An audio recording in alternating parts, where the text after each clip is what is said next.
ভগবান আর ভুল, এই দুই একই অক্ষর দিয়ে শুরু হয়। শুধু তাই নয়, এদের দুজনের রাশিও সমান। এবারে আপনারা বলবেন যে ভগবান, ভুল, এদের মধ্যে কিভাবে মিল থাকতে পারে? অনেক বড় মিল আছে। না শুধু এ এক অক্ষর দিয়ে শুরু হয়, বরং এদের বিজয় মন্ত্রটাও এক। ভগবানকে মানুন, তাকে বিশ্বাস করুন, তাকে স্বীকার করুন। এটা করলে মনের দৃষ্টি থেকে ভগবানকে দেখা যায়, আর উনি আপনাকে সমৃদ্ধ করে তোলেন। ভুলের সাথেও এটাই ঘটে। নিজের ভুল স্বয়ং মেনে নিলে, স্বীকার করে নিলে, সব কিছুই স্পষ্টভাবে দেখতে পাবেন। যেদিন থেকে আপনি নিজের ভুল মেনে নিতে শিখবেন, সেদিন থেকে সেই ভুল শোধরানোর প্রক্রিয়াও শুরু হয়ে যাবে। আপনি বুঝে যাবেন নিজের ভুল কিভাবে শোধরাতে হয়। তাই মনে রাখবেন, নিজেকে শ্রেষ্ঠ করে তোলার জন্য নিজের ভুল স্বীকার করা অত্যন্ত প্রয়োজনীয়।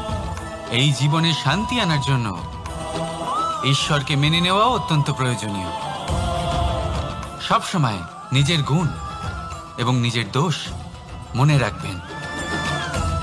আজীবন সুখী থাকবেন। রাধা রাধা।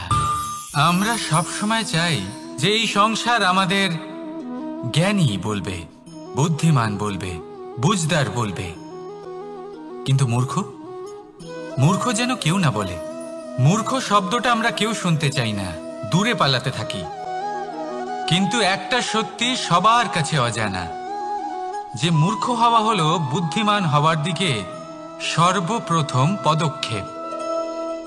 আপনি যত খুশি দিগ্গজ জ্ঞানী মানুষদের সাথে আলাপ করুন, যত ইচ্ছে কথা বলুন, যতই জ্ঞানের কথা আলোচনা করুন, অভিজ্ঞতা মূর্খ হবার পরেই পাওয়া যায়, তাই নয় কি? মূর্খ হবার পরে আপনি এটা বুঝতে পারবেন যে কি করা উচিত নয়। জ্ঞানী ব্যক্তি আপনাকে এটা বলবেন যে কি করা উচিত। আর এই সংসারে কি করা উচিত তার থেকেও অনেক বড় জ্ঞান হলো কি করা উচিত নয়। সেই জন্য সব সময় মনে রাখবেন, আপনার করা কিছু ভুল, আপনাকে যদি কেউ মূর্খ বানিয়ে থাকে, ছল চাতুরি করে থাকে, তাহলে কোনো ব্যাপার নয়। এটা শেষ পর্যন্ত আপনাকে আরো বুদ্ধিমান করে তুলবে। এই মুহূর্তে ধন্যাত্মক থাকুন। এই সংসার আপনাকে অবশ্যই জ্ঞানী বলবে। রাধা রাধা। আপনি কি কখনো একজন মালিকে একটা বাগানের যত্ন নিতে দেখেছেন? যদি কখনো একটা গাছে উই ধরে যায়, মালি তখন শুধু সেই গাছের নয়, সমস্ত বাগানের চিকিৎসা করায়। আপনারা হয়তো বলবেন, এ কেমন মূর্খতা? যখন উই একটা গাছে লেগেছে, সমস্ত বাগানের চিকিৎসা কেন করাতে হবে? এ তো অযথা পরিশ্রম করা। কিন্তু মালি খুব ভালো করে জানে যে উই হয়তো একটা গাছে লেগেছে, কিন্তু তা সমস্ত বাগানকে নাশ করে দিতে পারে। এবার মালির এই শিক্ষা, এই জ্ঞান অন্য অনেক জায়গাতে প্রযোজ্য। এই সংসারে আমরা শুধুমাত্র নিজের পরিবারের কথাই চিন্তা করি, তাদের যত্ন নিই, চেষ্টা করি যেন তারা ভালো থাকেন, সুখে থাকেন। আর সেই সময় এই সমাজের কিছু বিরোধী মনোভাব এই সমাজকে গ্রাস করে ফেলে, এই সমাজকে নষ্ট করে ফেলে। কিন্তু আমাদের নজর শুধু আমাদের পরিবারে থাকে। সেই জন্য যখন কথা ওঠে রাষ্ট্রের, দেশের, তখন তার জন্য সিদ্ধান্ত নিতে হবে, তখন তার জন্য ত্যাগ করতে হবে। আর মনে রাখবেন, যে সমস্যায় আসুক তার সমাধান পূর্ণরূপে বাঞ্ছনীয়। এই সংসারে প্রত্যেক ব্যক্তি যদি নিজের পরিবারেরও খেয়াল রাখেন এবং সমাজেরও খেয়াল রাখেন এবং সঠিকভাবে এই দেশেরও খেয়াল রাখেন, তবেই এই দেশ সম্পন্ন হতে পারবে। তাহলে আপনিও সেই প্রয়াস করুন, আর আমার সাথে ভালোবেসে বলুন, রাধা রাধা। কথায় বলা হয়, জীবনে ভালোবাসাই হলো সুখের মূল। এটা সত্য। এবার প্রশ্ন হলো এটাই যে এই ভালোবাসা কার সাথে করা উচিত। যদি আপনি কিছুক্ষণের জন্য সুখ পেতে চান, তাহলে ভালোবাসুন নিজের রুচি মতো। যদি আপনি কিছুদিনের জন্য সুখ পেতে চান, ভালোবাসুন নিজের বন্ধুদের, যদি আপনি কয়েক মাসের জন্য, কয়েক বছর বা অনেক বছরের জন্য সুখী হতে চান, তাহলে ভালোবাসুন নিজের পরিবারকে, মাতা পিতা, নিজের সন্তান, স্বামী স্ত্রী, নিজের আত্মীয়দের। কিন্তু যদি আপনি চিরকালের জন্য সুখী হতে চান, তাহলে ভালোবাসতে হবে শুধু নিজের কর্মগুলিকে। কারণ সম্পর্ক যেমনই হোক না কেন, কখনো না কখনো ভেঙে যাবেই। এই সংসার হলো এমনই যে যাদের সঙ্গ আমরা পাই, তাদের সঙ্গ একদিন ত্যাগ করতে হয়। শুধু কর্মই হলো এমন এক সঙ্গ যা কখনো আপনাকে ত্যাগ করবে না। আপনার মৃত্যুর পরেও এই কর্ম আপনাকে বাঁচিয়ে রাখবে। তাই সবসময় মনে রাখবেন, এই কর্ম ধর্ম মনে করে পালন করা উচিত। জীবনের শেষ মুহূর্ত পর্যন্ত কর্মকে ভালোবাসুন, জীবনের শেষ মুহূর্ত পর্যন্ত সুখে থাকবেন। আর আমি তো সবসময় বলি, শুধু কর্ম করতে থাকো, ফলের চিন্তা করো না। তাহলে আসুন আর আমার সাথে ভালোবেসে বলুন, রাধা রাধা। দ্বিধাবোধ। অনেক সময় আমরা জীবনে সেই বাঁকে এসে পৌঁছই যেখানে আমরা বুঝতেই পারি না যে এবার কোন দিক নির্বাচন করা উচিত। কখনো এদিকে যাওয়া উচিত মনে হয়, কখনো ওদিকে যাওয়া উচিত মনে হয়, কখনো দুদিকেই যাওয়া প্রয়োজনীয় বলে মনে হয়, কিন্তু তা তো সম্ভব নয়। কখনো কখনো এটা মনে হয় যে এখানেই থেমে যাওয়া ভালো, কোথাও না যাওয়াই শ্রেয়। এবার একেই তো দ্বিধাবোধ বলে। সংসারে এমন কোনো দ্বিধা নেই যার সমাধান সম্ভব নয়। এই দ্বিধাবোধ স্বাভাবিক। আর আপনার এই দ্বিধাকে আমি একটু সরল করে দিই। দ্বিধাগ্রস্ত হয়ে নির্বাচন করলে তখন এটা মাথায় নিয়ে করবেন যে আপনার এই নির্বাচনের ফলে এই সংসারের ওপর, এই সমাজের ওপর কি প্রভাব পড়তে পারে। নিজের লাভ ক্ষতির বিষয়ে ভাবা ছেড়ে দিন আর কর্ম করুন সংসারের মঙ্গলের জন্য, আগামী প্রজন্মের মঙ্গলের জন্য। ভাবুন আপনার এই নির্বাচনের জন্য কিভাবে তাদের জীবনের উদ্ধার সম্ভব। কারণ এই ভাবনাই হলো উচিত ভাবনা। কারণ অনেক সময় ওষুধ একটু কড়া মনে হতেই পারে, কিন্তু এই ওষুধই তো রোগ মুক্তি ঘটায়। সেইভাবে আপনাকেও এই দ্বিধার মুহূর্তে কঠিন নির্বাচন করতে হতে পারে। এই কঠিন নির্বাচন জীবনে কঠিন পরিস্থিতিও আনতে পারে, কিন্তু যদি এই নির্বাচন ধর্মসঙ্গত হয়, যদি এর দ্বারা সংসারের মঙ্গল হয়, তাহলে এই নির্বাচনই হলো সঠিক নির্বাচন। আসুন আমার সাথে ভালোবেসে বলুন, রাধা রাধা। মানুষ নানান ধরনের বাসনা পোষণ করেন।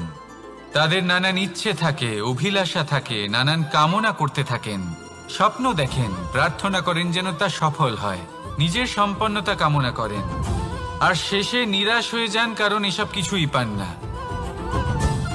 আপনাকে একটা ছোট্ট উদাহরণ দিই। জঙ্গলের রাজা কাকে বলা হয়? সিংহকে। এবার যেহেতু সিংহ বনের রাজা, তাই হরিণ তো তার কাছে এসে এটা বলতে পারে না যে আপনি হলেন বনের রাজা, তাই আপনি আমাকে মেরে ফেলুন, আমাকে খেয়ে ফেলুন আর নিজের ক্ষুধা নিবারণ করুন। এমন তো হয় না। সিংহ যতই বনের রাজা হোক, তাকেও পরিশ্রম অবশ্যই করতে হয়, তবেই তার ক্ষুধা নিবারণ হয়। সেইভাবেই আপনার সমস্ত স্বপ্ন, আপনার সমস্ত ইচ্ছে, আপনার সমস্ত অভিলাষা, সমস্ত আকাঙ্ক্ষা পূরণ হবেই, অবশ্যই হবে, পরিশ্রমের দ্বারা।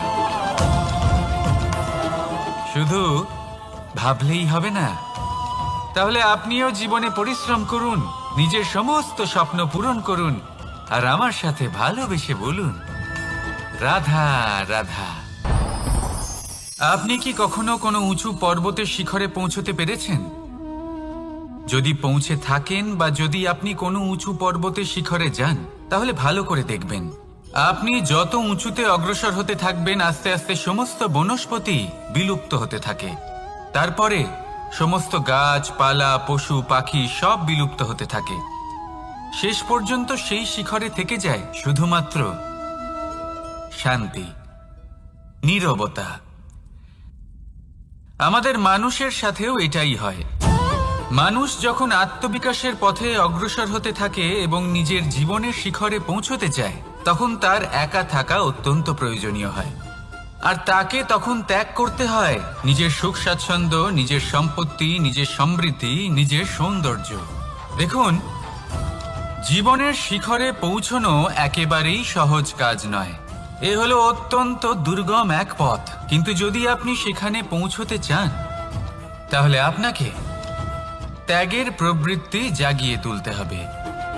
ত্যাগ কি সেটা জানতে হবে, কারণ ত্যাগের ফলেই মনে শান্তি আসে, আর সেই শান্তির ফলে মনে উৎপন্ন হয় প্রেম।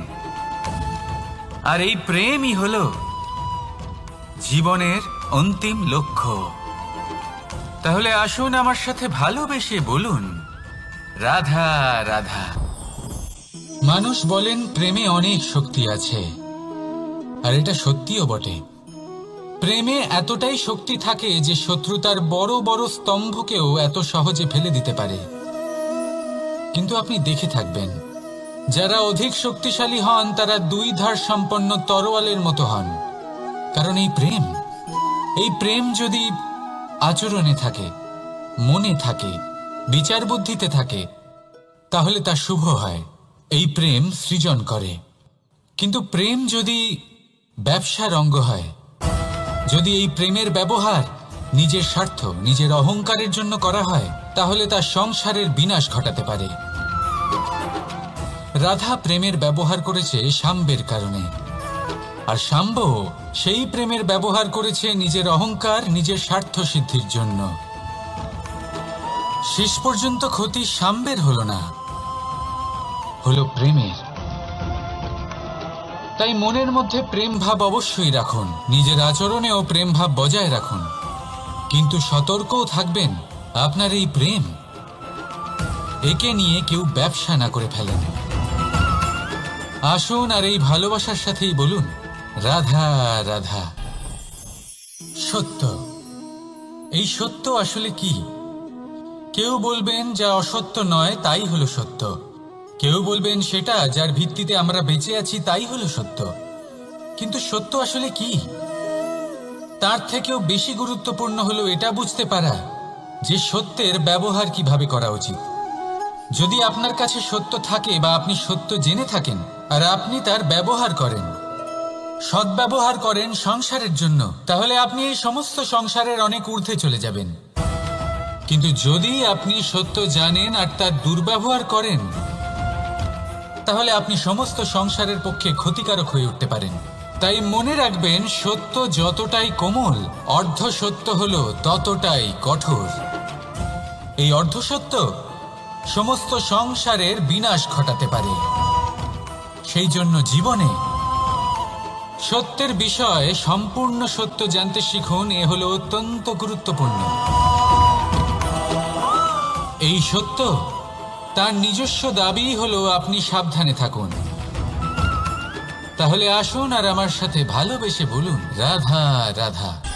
পঞ্চমহাভূত, জীবন রচনায় এর অবদান অনস্বীকার্য। এই পঞ্চমহাভূত আসলে কি? জল, বায়ু, অগ্নি, মাটি আর আকাশ।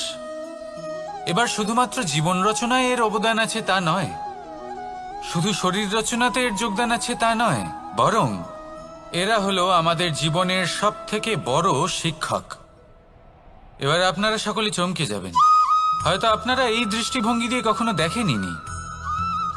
আমি আজ আপনাদের বোঝাবো। এদের মধ্যে সবথেকে বড় তত্ত্ব জল। এ আমাদের কি শেখাচ্ছে? এই জল, এর নামই হলো জল, কিন্তু এ কখনোই আমাদের জ্বালায় না, আমাদের জ্বলনের কারণ হয় না। তাহলে কি করে? আমাদের তৃষ্ণা মেটায়, আমাদের শীতলতা প্রদান করে, জীবন দান করে। এর দ্বারা আমরা কি শিক্ষা লাভ করি? যে আপনার উৎপত্তি যেখান থেকেই হোক না কেন, আপনি যেখানেই জন্মগ্রহণ করুন না কেন, আপনার কর্ম সর্বদা শ্রেষ্ঠ হওয়া উচিত। আপনি জলকে যে কোনো পাত্রে রাখুন না কেন, সে সেই অনুসারেই নিজের আকার ধারণ করে নেয়। এর দ্বারা আমরা কি শিক্ষা পাই? এই শিক্ষাই পাই যে যে কোনো পরিস্থিতিতেই নিজেদের মানিয়ে নিতে হবে, নিজেকে সেরকম করে নিতে হবে। যে দেশেই থাকি না কেন, যে স্থানেই থাকি না কেন, যে পরিস্থিতিতেই থাকি না কেন, যে ব্যক্তির সাথেই থাকি না কেন, আমাদের সুখময় হয়ে জীবন অতিবাহিত করা উচিত। দেখুন, আমাদের কত বড় একটা শিক্ষা দিল এই জল, যা আমরা কোনোদিন দেখতেই পাইনি। নিজেকে জলের মতোই করে তুলুন। সুখের ধারায় স্বাচ্ছন্দ্যে প্রবাহমান হতে থাকবেন আপনি। নিজের আকারকে ভেঙে ফেলুন, নিজের সীমা লঙ্ঘন করুন। আপনি অবশ্যই একদিন মহানুভবতা অনুভব করবেন। তাহলে আসুন আর আমার সাথে ভালোবেসে বলুন, রাধা রাধা। জীবনের পঞ্চমহাভূতের দ্বিতীয় তত্ত্ব হল মাটি, ভূমি, ধরা, যে ধারণ করে, যা আমাদের সকলকে ধারণ করে, ভালো হোক বা মন্দ, নিজের কর্তব্য পালন করে। আর এটাই শিক্ষা আমাদের জন্য।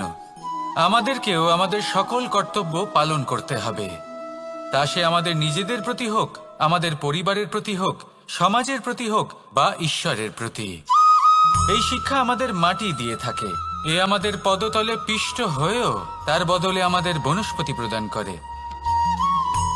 অগ্রসর হতে পদক্ষেপ নেওয়ার সময় আমরা পা দিয়েই ধরিত্রীকে পিছনে ঠেলি, কিন্তু এই মাটি আমাদের ঘৃণা করে না।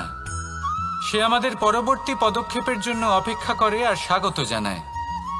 আর হয়তো সেই জন্যই এই ধরাকে আমরা ধরিত্রী মাতা বলে থাকি। আর তাই এই পদবি, এই সম্মান, এই ভালোবাসা এর আকার বা এর ভারের জন্য একে প্রদান করা হয় না, প্রদান করা হয় এর স্বভাবের কারণে। আপনিও যদি ধরিত্রীর মতো হতে পারেন, যদি আপনিও নিজের সকল কর্তব্য পালন করেন, বিশ্বাসের সাথে তা স্বীকার করে নিতে পারেন, যদি অন্য কারোর সাফল্যেও আপনি প্রসন্ন হতে শিখতে পারেন, যদি আপনি একটু কষ্ট সহ্য করে অন্য কাউকে প্রসন্নতা প্রদান বা অন্য কাউকে সেবা করতে পারেন, তাহলে আপনিও মাটির মতোই মহান হয়ে উঠতে পারবেন। তাহলে আসুন আর আমার সাথে ভালোবেসে বলুন, রাধা রাধা। জীবনের পঞ্চমহাভূতের মধ্যে একটা তত্ত্ব হল বায়ু। বায়ু যাকে কিনা দেখা যায় না, বরং তাকে কিন্তু আমরা অনুভব করতে পারি। আর একে সব থেকে বেশি অনুভব করতে পারি তখন যখন বায়ু কম থাকে। বায়ু যদি লুপ্ত হয়ে যায়, তাহলে তখনই আমরা বুঝতে পারি যে বায়ু তো নেই, এ তো সমস্যার ব্যাপার। এবার এই বায়ু দ্বারা আমরা কি শিক্ষা পাই? এই বায়ু আমাদের এই শিক্ষা দেয় যে আমাদের কখনোই অহংকার করা উচিত নয়। আমরা সকলেই কখনো না কখনো চাই যে আমাদের শ্রেষ্ঠতা, আমাদের যোগ্যতা, আমাদের মাহাত্ম্য এই সংসার বুঝতে পারুক। আর নিজের মাহাত্ম্য প্রমাণ করার জন্য শক্তি দেখানোর কোনো প্রয়োজন নেই। কারণ যখন কোনো ব্যক্তি, এই সমাজ, এই সংসার আপনাকে নিজের থেকে দূরে করে দেবে, আপনার থেকে দূরে চলে যাবে, তখন আপনার মাহাত্ম্য কি তার আভাস সে নিজে থেকেই অবশ্যই পেয়ে যাবে। আপনার কিছুই করার প্রয়োজন নেই। বায়ুর মতো হয়ে উঠুন। বায়ু যার কিনা কোনো ভার নেই, কিন্তু যখন সময় আসে, যখন সে তুফানের রূপ নেয়, তখন অত্যন্ত বড় বড় বিধ্বংসী কাজ সে করে ফেলে। আর তখন এর শক্তির কোনো তুলনাই হয় না। বায়ু যে নিজের সঞ্চালন দ্বারা পৃথিবীকে প্রাণ দেয়, নিজের পরিবহন দ্বারা এই মেঘ সৃষ্টি করে, এই ধরিত্রীর তৃষ্ণা নিবারণ করে। বায়ুর মতো যদি আপনি হয়ে উঠতে পারেন, তাহলে হালকা হয়ে যাবেন, ওপরে উঠতে পারবেন এই সংসার, এই ভৌতিকতা, এই মোহ মায়া থেকে। আর তখন আপনি বুঝতে পারবেন যে প্রেম কাকে বলে। তখন আপনি বুঝবেন যে দান করাই হলো জীবন। তাহলে আসুন আর আমার সাথে ভালোবেসে বলুন, রাধা রাধা। জীবনের পঞ্চমহাভূতের মধ্যে একটা তত্ত্ব হলো আকাশ। আকাশ যা কিনা নিরাকার, যার কোনো আকার নেই। আকাশ যা হলো অনন্ত। আর আমাদের সবসময় মনে হয় যে এই আকাশ আমাদের সাথে জড়িয়ে রয়েছে। কেন? এবার এই আকাশ আমাদের জন্য কি না করে। আকাশ আমাদের ওড়বার স্বাধীনতা দেয়। আকাশ মেঘকে ধারণ করে যাতে আমাদের তৃষ্ণা মিটতে পারে। এই আকাশ সূর্য এবং চন্দ্রকে তার যথাস্থান দেয়, যাতে আমরা প্রকাশও পেতে পারি, আবার অন্ধকারও, যাতে আমাদের জীবনে সামঞ্জস্য বজায় থাকে। আকাশের থেকে অনেক কিছুই শেখার রয়েছে। যদি আমরাও আকাশের মতো হতে পারি, আমাদের আপনজনদের সেই স্বাধীনতা দিতে পারি যাতে তারা উঠতে পারেন, যাতে তারা নিজেদের স্বপ্ন পূরণ করতে পারেন, যার ফলে তারা নিজেরাই এই জীবনকে অনুভব করতে পারেন, নিজের পায়ে দাঁড়াতে পারেন, তাহলে ভাবুন আমাদের অস্তিত্ব কতটা বড় হয়ে যাবে। যদি আপনি আকাশের মতো হতে পারেন, তাহলে আপনিও আকাশের মতোই অনন্ত হয়ে উঠবেন। তাহলে আসুন আর আমার সাথে ভালোবেসে বলুন, রাধা রাধা।